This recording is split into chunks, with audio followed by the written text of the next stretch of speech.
আসসালামু আলাইকুম, কি অবস্থা সবার? আজকে তোমাদের সাথে কোষঝিল্লির গঠন নিয়ে কথা হবে। তো কোষঝিল্লির গঠনের আগে আমরা ক্লোরোপ্লাস্ট, প্রোটোপ্লাজম, সাইটোপ্লাজম এগুলো নিয়ে একটু পড়াশোনা করি বা একটু জেনে নিই। তো আমাদের হচ্ছে প্রোটোপ্লাস্ট বলতে আমরা কি বুঝি? প্রোটোপ্লাস্ট হচ্ছে কোষ প্রাচীরের ভিতরে যা থাকে তাই প্রোটোপ্লাস্ট। সিম্পল কথা একেবারে। কোষ প্রাচীরের ভিতরে আমাদের বেসিক্যালি কোষের যা যা থাকে সবগুলো হচ্ছে একসাথে বলা হয় প্রোটোপ্লাস্ট। তো প্রোটোপ্লাস্টের মধ্যে হচ্ছে দুইটা অংশ থাকে, একটা হচ্ছে সজীব অংশ আর একটা হচ্ছে নির্জীব অংশ। তো প্রোটোপ্লাস্ট থেকে যদি আমরা নির্জীব অংশটা বাদ দেই, তাহলে আমাদের যে অবশিষ্ট অংশটা থাকে সেটাই হচ্ছে আমাদের প্রোটোপ্লাজম। আর প্রোটোপ্লাজম থেকে যদি কোষ ঝিল্লি নিউক্লিয়াস বাদ দিই, তাহলে যেটা থাকে সেটা বলে সাইটোপ্লাজম। এই হচ্ছে প্রোটোপ্লাস্ট, প্রোটোপ্লাজম, সাইটোপ্লাজমের বেসিক ডিফারেন্স। তো এই সাইটোপ্লাজমের চারপাশে থাকে হচ্ছে আমাদের কোষ ঝিল্লি। তো আমরা হচ্ছে কোষ ঝিল্লির গঠন নিয়ে আজকে আলোচনা করব। তো শুরু করা যাক। এখানে আমরা কোষ ঝিল্লির একটা ছবি দেখতে পাচ্ছি। এই ছবিটা হচ্ছে কোষ ঝিল্লির ফ্লুইড মোজাইক মডেলের ছবি। তো কোষ ঝিল্লির বেশ কয়েকটা মডেল আছে, এর মধ্যে সবচেয়ে জনপ্রিয় বা সবচেয়ে প্রচলিত মডেল হচ্ছে ফ্লুইড মোজাইক মডেল। তো ফ্লুইড মোজাইক মডেল অনুসারে কোষ ঝিল্লির উপাদান হচ্ছে আমাদের চারটা। একটা হচ্ছে ফসফোলিপিড বাইলেয়ার, এরপর হচ্ছে মেমব্রেন প্রোটিন, গ্লাইকোক্যালিক্স আর হচ্ছে কোলেস্টেরল। তো কোষ ঝিল্লির আমরা ফ্লুইড মোজাইক মডেল অনুসারে একটু কোষ ঝিল্লি আঁকি। ফার্স্টে হচ্ছে আমরা কি আঁকবো? আমি মজা করে বলি, আমরা হচ্ছে একটা বল আঁকবো, বলের সাথে কিছু সুতা দিব, একটা গোল বল আঁকবো, বলের সাথে কিছু সুতা দিব। তো এই যে বলটা আঁকলাম, এই বলটাকে বলা হয় হচ্ছে, এই যে গোল বলটা, এটাকে বলা হয় হচ্ছে মাথা বা ফসফেট হেড। এটাকে কি বলে? এটাকে বলে হচ্ছে ফসফেট হেড। আর এই যে লেজটা দিলাম, এটাকে বলে কি? এটাকে বলে হচ্ছে ফ্যাটি অ্যাসিড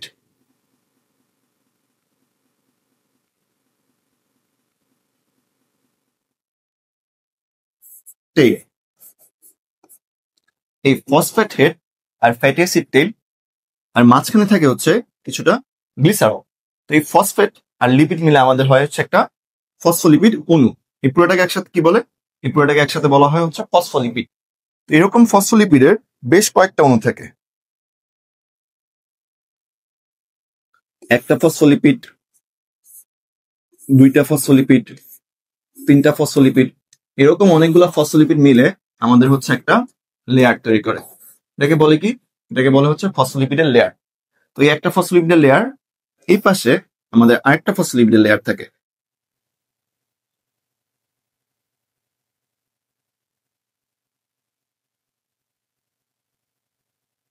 এই দুইটা লেয়ারকে একসাথে বলা হচ্ছে বাই লেয়ার। বাই মানে কি? বাই মানে হচ্ছে দুই।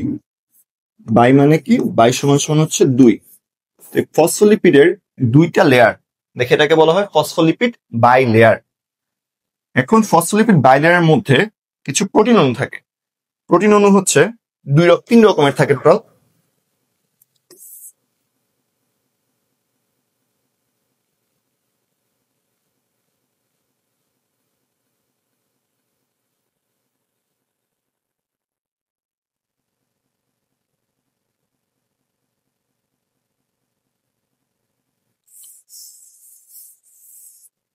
এটা একটা প্রোটিন অণু।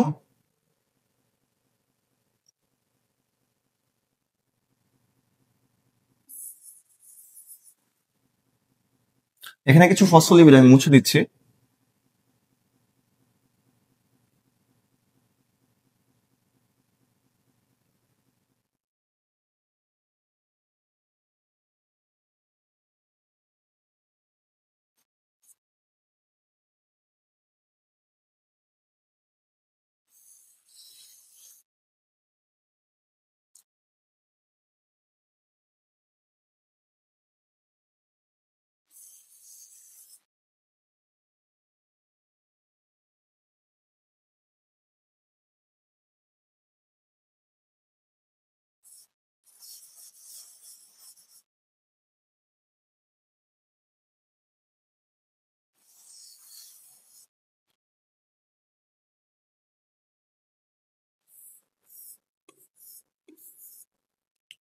আচ্ছা, তো আমাদের হলুদের যে দুইটা লেয়ার ছিল, এই দুইটা লেয়ার হচ্ছে ফসফোলিপিডের লেয়ার। তো দুইটা লেয়ার থাকার কারণে এটাকে বলা হয় ফসফোলিপিড বাই লেয়ার। আর আমরা যে সবুজ অংশগুলো এঁকেছি এগুলো হচ্ছে প্রোটিন। তো প্রোটিনের মধ্যে একটা প্রোটিন আমরা দেখতে পাচ্ছি হচ্ছে এই সারফেস থেকে এই সারফেস, অর্থাৎ দুই সারফেসে আছে, এটাকে বলা হয় হচ্ছে ইন্টিগ্রাল প্রোটিন। আর যেটা হচ্ছে এক পাশে আছে এটাকে বলা হয় পেরিফেরাল প্রোটিন। আর যে প্রোটিনটা লিপিডের সাথে যুক্ত অবস্থায় আছে এটা কিন্তু লিপিড, তো ওটাকে বলা হচ্ছে লিপিড সম্পৃক্ত প্রোটিন। আচ্ছা, তো ফসফোলিপিড বাইলেয়ার আঁকা হলো, লিপিড সম্পৃক্ত প্রোটিন আঁকা হলো, আর এখানে বিভিন্নটা হচ্ছে কোলেস্টেরল। তো এখন আমি কিছু গাছ আঁকবো। তো গাছ জিনিসটা কি মনে রাখবো, গাছটাই হচ্ছে গ্লাইকোক্যালিক্স। এই একটা গাছ, এই একটা গাছ, এরকম কিছু গাছ আঁকবো। আচ্ছা, তো মোটামুটি আমাদের কোষঝিল্লির গঠন আঁকা হয়ে গেছে। তো এখন আমরা অংশগুলা নিয়ে একটু আলোচনা করি। যে আমাদের যে ফার্স্ট আমরা দুইটা হলুদ লেয়ার রাখছি, এই দুইটা হচ্ছে আমাদের ফসফোলিপিডের দুইটা লেয়ার, ফসফোলিপিড বাইলেয়ার। ফসফোলিপিড বাইলেয়ারের কি কি অংশ? ফসফোলিপিড বাইলেয়ার হচ্ছে একটা ফসফেট হেড অংশ আর একটা হচ্ছে ফ্যাটি অ্যাসিড টেইল অংশ। তো আমরা জানি যে ফ্যাটি অ্যাসিড হচ্ছে চর্বি জাতীয় পদার্থ বা তেল জাতীয় পদার্থ। কি তেল জাতীয় পদার্থ সবসময় কখনোই পানিতে মিশে না। মানে এই জিনিসটা কি, এই জিনিসটা হচ্ছে পানি বিকর্ষী। মানে এই অংশটা কি, এই অংশটা হচ্ছে পানি বিকর্ষী, বা এটাকে কি বলা হয়, এটাকে বলা হয় হচ্ছে হাইড্রোফোবিক।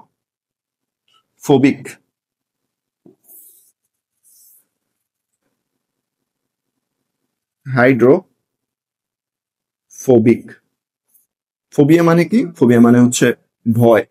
ও কি, ও হচ্ছে পানিকে ভয় পায় বা পানির সাথে মিশে না। এর জন্য এই লেয়ারটার নাম কি, হচ্ছে এই লেসটার নাম হচ্ছে হাইড্রোফোবিক টেইল। আর এই ফসফেট হেড এটা হচ্ছে পানিতে মিশে বা পানিতে আকৃষ্ট হয়, এই জন্য এটাকে বলা হচ্ছে পানি আকর্ষী বা হাইড্রোফিলিক। হাইড্রোফিলিক। তো হাইড্রোফিলিক অংশ আর হাইড্রোফোবিক অংশ আমাদের ফসফোলিপিড বাইলেয়ারের। এই অংশটা হচ্ছে হাইড্রোফিলিক আর এই অংশটা হচ্ছে হাইড্রোফোবিক। তো হাইড্রোফোবিক অংশগুলো ভিতরের দিকে থাকে আর হাইড্রোফিলিক অংশগুলো হচ্ছে বাইরের দিকে থাকে। এই ফসফোলিপিড অংশের আমরা বর্ণনাটা করবো এভাবে যে ফসফোলিপিডের প্রতিটা লেয়ার হচ্ছে ফসফোলিপিড অণু দিয়ে গঠিত। ফসফোলিপিড অণুর দুটি অংশ থাকে, একটা হচ্ছে ফসফেট হেড আর একটা হচ্ছে লিপিড টেইল। লিপিড টেইলের মধ্যে ফ্যাটি অ্যাসিডের লেজ থাকে আর মাঝখানে কিছু গ্লিসারল থাকে। তো ফ্যাটি অ্যাসিড আর গ্লিসারল মিলে হচ্ছে লিপিড টেইলটা হয়। তো ফসফেট হেড আর লিপিড টেইল, এর মধ্যে ফসফেট হেডটা হচ্ছে পানি আকর্ষী আর লিপিড টেইলটা হচ্ছে পানি বিকর্ষী। এরপর হচ্ছে মানে কোষঝিল্লির প্রোটিন। কোষঝিল্লির প্রোটিন কয় ধরনের? কোষঝিল্লির প্রোটিন হচ্ছে 3 ধরনের। একটা হচ্ছে ইন্টিগ্রাল প্রোটিন। ইন্টিগ্রাল প্রোটিন হচ্ছে কোষঝিল্লির দুইটা সারফেসই থাকে, এটা একটা লেয়ার এটা একটা লেয়ার, বা এটা একটা সারফেস এটা একটা সারফেস। এই দুই সারফেস জুড়ে যে প্রোটিনটা থাকে সেটাকে বলা হচ্ছে ইন্টিগ্রাল প্রোটিন। ইন্টিগ্রাল মানে কি? ইন্টিগ্রাল মানে হচ্ছে সব সারফেস জুড়ে বিস্তৃত। ইন্টিগ্রেশন মানে কি? ইন্টিগ্রেশন মানে যোগ করা। এই প্রোটিনটা হচ্ছে আমার দুইটা সারফেসকে যোগ করতেছে, এই জন্য এটাকে বলা হয় ইন্টিগ্রাল প্রোটিন। আর এই প্রোটিনটা কি, যেটা হচ্ছে যে কোনো এক পাশে থাকে, এটা হচ্ছে আমাদের পেরিফেরাল প্রোটিন। আমাদের এই প্রোটিনটা কি? এই প্রোটিনটা হচ্ছে ইন্টিগ্রাল প্রোটিন।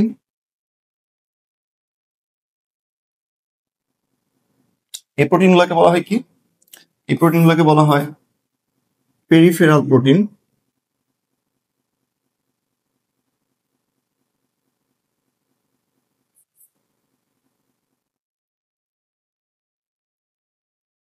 আর যে প্রোটিনগুলোর সাথে লিপিডের অংশ যুক্ত থাকে ওগুলাকে বলা হয় হচ্ছে লিপিড সম্পৃক্ত প্রোটিন।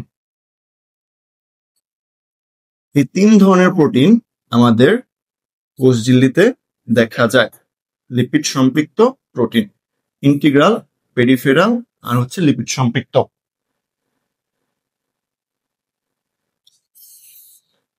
এটা কি? এটা হচ্ছে একটা ফসফোলিপিডের লেয়ার।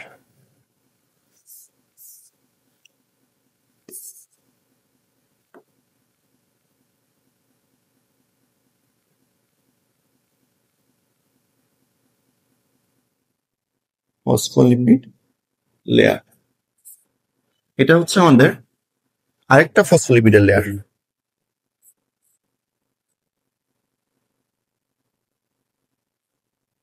তো এই দুইটা লেয়ারকে একসাথে বলা হয় ফসফোলিপিড বাইলেয়ার। প্রোটিন 3টা হয়ে গেল আমাদের। এরপরে হচ্ছে আমাদের যে গাছ, আমরা যে মজা করে যে গাছ নাম দিছিলাম গাছ, এই গাছে আমরা কি মনে রাখবো? গাছ হচ্ছে আমাদের গ্লাইকো ক্যালিক্স। গ্লাইকো ক্যালিক্স।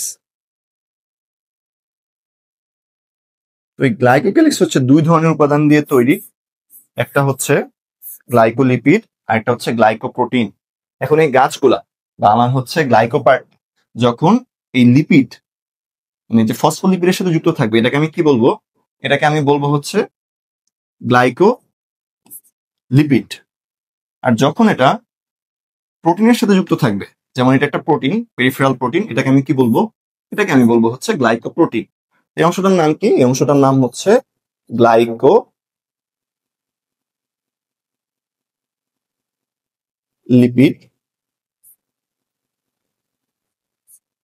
এই অংশটার নাম কি?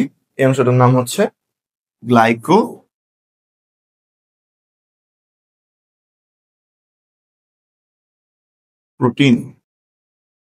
এই গ্লাইকোপ্রোটিন আর গ্লাইকোক্যালিক্স একসাথে মিলেই হয় হচ্ছে আমাদের গ্লাইকোক্যালিক্স। তো আমরা খেয়াল করলে দেখবো গ্লাইকোক্যালিক্স গুলো কোষ ঝিল্লির বাইরের দিকের লেয়ারটাতে থাকে। মানে এই দুইটা লেয়ার যদি চিন্তা করি, এটা ভিতরে তো কোষ, মানে এটা হচ্ছে কোষের ভিতরের পার্ট, এটা হচ্ছে কোষের বাইরের দিক। তো বাইরের দিকেই থাকে হচ্ছে আমাদের গ্লাইকোপ্রোটিন গ্লাইকোলিপিডের লেয়ার গুলো, অর্থাৎ গ্লাইকোক্যালিক্স থাকে হচ্ছে কোষ ঝিল্লির বাইরের দিকে। আর এই যে বেগুনি অণুটা আঁকছি, এটা হচ্ছে আমাদের কি? এটা হচ্ছে আমাদের কোলেস্টেরল। এটা কি? এটা হচ্ছে আমাদের কোলেস্টেরল। তো কোষ ঝিল্লির গঠন আমাদের আঁকা হয়ে গেছে, মোটামুটি বর্ণনা করা হয়ে গেছে। বর্ণনা যদি একবার রিওয়াইন্ড করি বা সহজে বলি, তো ফার্স্টে হচ্ছে আমাদের ফসফোলিপিড বাইলেয়ার। ফসফোলিপিড বাইলেয়ারে আমরা লিখবো হচ্ছে যে ফসফোলিপিডের দুটো অণু থাকে, ফসফোলিপিডের দুটো লেয়ার থাকে। এই দুইটা লেয়ারের প্রতিটা লেয়ার হচ্ছে অসংখ্য ফসফোলিপিড অণু দিয়ে তৈরি। প্রতিটা ফসফোলিপিড অণুর দুইটা অংশ, একটা হচ্ছে ফসফেট হেড আর একটা হচ্ছে fatty acid tail. Phosphate head আর ফ্যাটি অ্যাসিড টেইলের মাঝখানে গ্লিসারল অণু থাকে। তো এই ফসফোলিপিড লেয়ার বা ফসফোলিপিড লেয়ারের যে ফসফেট হেডটা, এটা হচ্ছে পানি আকর্ষী বা হাইড্রোফিলিক, আর যে ফ্যাটি অ্যাসিড টেইলটা এটা হচ্ছে পানি বিকর্ষী বা হাইড্রোফোবিক। এরপরে আমাদের কোষঝিল্লিতে 3 ধরনের প্রোটিন থাকে। প্রোটিন তিনটা হচ্ছে ইন্টিগ্রাল প্রোটিন, পেরিফেরাল প্রোটিন আর লিপিড সম্পৃক্ত প্রোটিন। ইন্টিগ্রাল প্রোটিন হচ্ছে কোষঝিল্লির দুইটা সারফেসেই থাকে, পেরিফেরাল প্রোটিন যে কোনো এক সারফেসে থাকে, আর হচ্ছে লিপিড সম্পৃক্ত প্রোটিনগুলো লিপিডের সাথে যুক্ত অবস্থায় থাকে। এরপরে আমাদের গ্লাইকোক্যালিক্স। গ্লাইকোক্যালিক্স কি? গ্লাইকোক্যালিক্স হচ্ছে গ্লাইকোপ্রোটিন আর গ্লাইকোলিপিডকে একসাথে বলা হয় কি? গ্লাইকোক্যালিক্স। তো গ্লাইকোক্যালিক্স এর মধ্যে 2 ধরনের জিনিস আছে, একটা হচ্ছে গ্লাইকোলিপিড আর একটা হচ্ছে গ্লাইকোপ্রোটিন। যখন গ্লাইকো অংশটা বা গ্লুকোজের অংশটা যখন আমাদের প্রোটিনের সাথে যুক্ত থাকে, যেমন এখানে, এটাকে বলে কি? এটাকে বলা হচ্ছে গ্লাইকোপ্রোটিন। আর যখন লিপিডের সাথে যুক্ত থাকে ওটাকে বলে কি? ওটাকে বলা হচ্ছে গ্লাইকোলিপিড। আর কোষ ঝিল্লির ফাঁকে ফাঁকে থাকে কোলেস্টেরল। কোলেস্টেরল কি করে? কোলেস্টেরল হচ্ছে কোষ ঝিল্লির ভেতরটা নির্ণয় করে। এই হচ্ছে কোষ ঝিল্লির ফ্লুইড মোজাইক মডেল অনুযায়ী কোষ ঝিল্লির গাঠনিক উপাদানের পার্ট গুলো। তো এই পার্ট গুলো আমরা অলরেডি ডিসকাস করে ফেলছি। এরপর হচ্ছে কোষ ঝিল্লির বিভিন্ন অবস্থা। আচ্ছা, কোষ ঝিল্লি অনেক ক্ষেত্রে কিছুটা এরকম সূক্ষ্ম সূক্ষ্ম ভাঁজ তৈরি করে। এই ভাঁজগুলাকে কি বলে? এই ভাঁজগুলাকে বলা হয় হচ্ছে মাইক্রোভিলাই। মাইক্রো মাইক্রো মানে ছোট, ভিলাই মানে হচ্ছে ভাঁজ। ভিলাই মানে আঙ্গুলের মতো ভাঁজ, আর যেহেতু এগুলো খুব ছোট ছোট আর এগুলো কোষ ঝিল্লির গায়ে থাকে, এটাকে বলে মাইক্রোভিলাই। তো তোমাদের জন্য আমার একটা প্রশ্ন থাকলো যে ভিলাই আর মাইক্রোভিলাইয়ের মধ্যে ডিফারেন্সটা কি? এরপর হচ্ছে ডেজমোজোম। ডেজমোজোম জিনিসটা কি? পাশাপাশি দুটা কোষ, ধরো এটা একটা কোষ, এটা হচ্ছে একটা কোষ। এই পাশাপাশি দুটা কোষের মধ্যে আমাদের যেই কোষ ঝিল্লির অংশটা, কমন অংশটা, এখানে হচ্ছে কিছু এরকম জাংশন থাকে টোনোফাইব্রিল যুক্ত। যে ফাইবার গুলো আঁকতেছি এগুলো হচ্ছে আমাদের টোনোফাইব্রিল।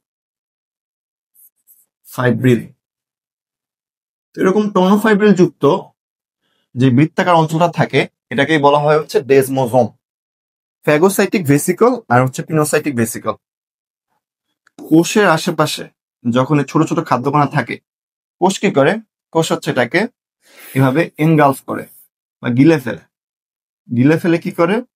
ভিতরে একটা থলি বানায়। এই থলিটাকে বলা হচ্ছে ফ্যাগোসাইটিক ভেসিকল। আর যখন এখানে কঠিন পদার্থের পরিবর্তে তরল পদার্থ থাকে, ওই সময় এই থলিটাকে বলা হচ্ছে পিনোসাইটিক ভেসিকল। তো আমরা কি বুঝলাম? ফ্যাগোসাইটিক ভেসিকল মানে কি? যদি ফ্যাগোসাইটিক ভেসিকল কখন হবে? যখন হচ্ছে কোষটা কঠিন পদার্থ কি করবে? ভক্ষণ করবে। আর পিনোসাইটিক ভেসিকলটা কখন হবে? যখন হচ্ছে তরল পদার্থ ভক্ষণ করবে।